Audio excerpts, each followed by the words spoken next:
Have you ever wondered what's really going on with the Indian stock market? Well, today, we're going to pull back the curtain on one of the most exciting financial hubs in Asia. We'll break down how it all works, who the major players are, and maybe most importantly, how you can get started. So let's just dive right in. So just to give you a sense of the scale here, get this. Over 100 million people are already investing in India's stock market. This is not some tiny exclusive club. It's a massive, growing community that connects everyday people to the powerhouse of the nation's economy. So the real question is, are you ready to jump in? We've put this whole thing together to be your starting point, to give you that solid foundation so you can take your first step with some real confidence.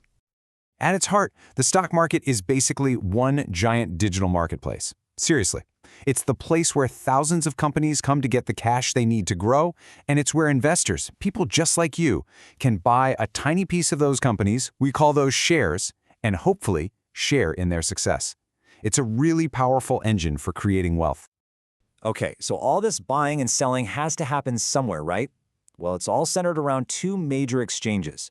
You've almost definitely heard their names before, the BSE and the NSE. Let's get to know them a little better. Let's do a quick history lesson. The Bombay Stock Exchange, or BSE, is the old-timer. It was founded way back in 1875, making it the oldest stock exchange in all of Asia. Then, fast forward to 1994, and boom, the National Stock Exchange, the NSE, comes onto the scene and completely changes the game with modern, electronic, screen-based trading. So you can kind of see their different personalities here. The BSE is the pioneer, right? It's got the famous Sensex index, which tracks 30 of its biggest companies. The NSE, on the other hand, is the tech-savvy younger brother.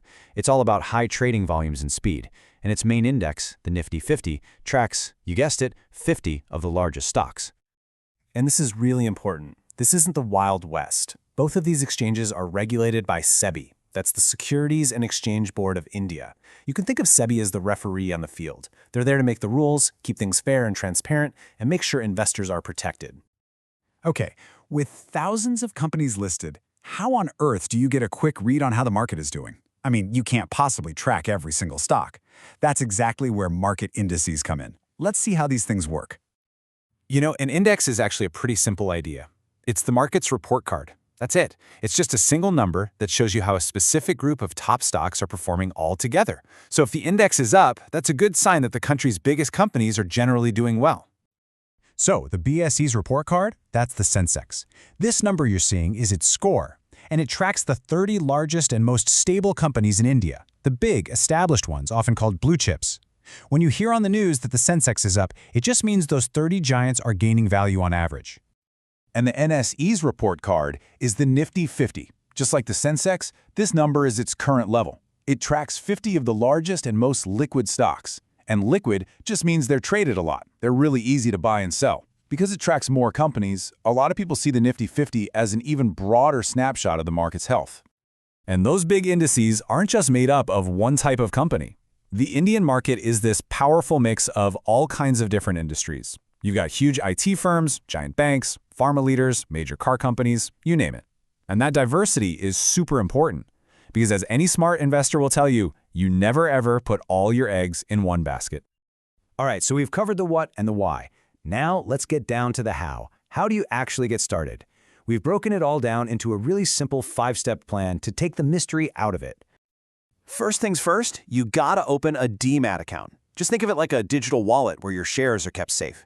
You'll do this through a stockbroker, who's basically your official guide to the market. Now the next step is the most important one. Do your homework. Research the companies you're interested in. Then, once you've decided, you can actually place an order to buy shares. And finally, you just keep an eye on your investments and stay informed. That's the basic roadmap. But of course, there's more to it than just following steps. Investing is all about understanding that balance between risk and reward. And honestly, a disciplined strategy is what separates successful investing from just, well, gambling. Let's look at a real example of the reward side of things. Take a company like TCS. If you had invested 3.5 lakh rupees 5 years ago, today it would be worth over 5 lakh. And that's not even counting the regular dividends you would have gotten. That's a share of the profits the company pays out to its owners, just as a bonus. Or how about this one? Investors who really focused on the solid fundamentals of a company like Bajaj Finserv saw amazing returns of 40% in just 2 years. It just goes to show you the power of backing a well-run business. But, and I really want to stress this, it is never a straight line up. The market is volatile. It goes up and down. Those amazing returns we just talked about, they didn't come from getting lucky. They came from having a clear strategy and the discipline to stick with it, especially when the market gets a little shaky. So, what does a smart strategy actually look like? Well, first, think long-term. We're talking 5 years or more. Second, diversify. Spread your money across different sectors to lower your risk. Third, and this one is so important, try to avoid making decisions based on fear or greed. Don't panic sell. Always do your research first, and maybe even look into tools like stop-loss orders that can help protect you from big losses. So, there you have it. We've gone over the landscape, the key players, and a roadmap to get you started. The Indian stock market has some incredible opportunities out there for people who approach it with a bit of knowledge, patience, and a solid plan.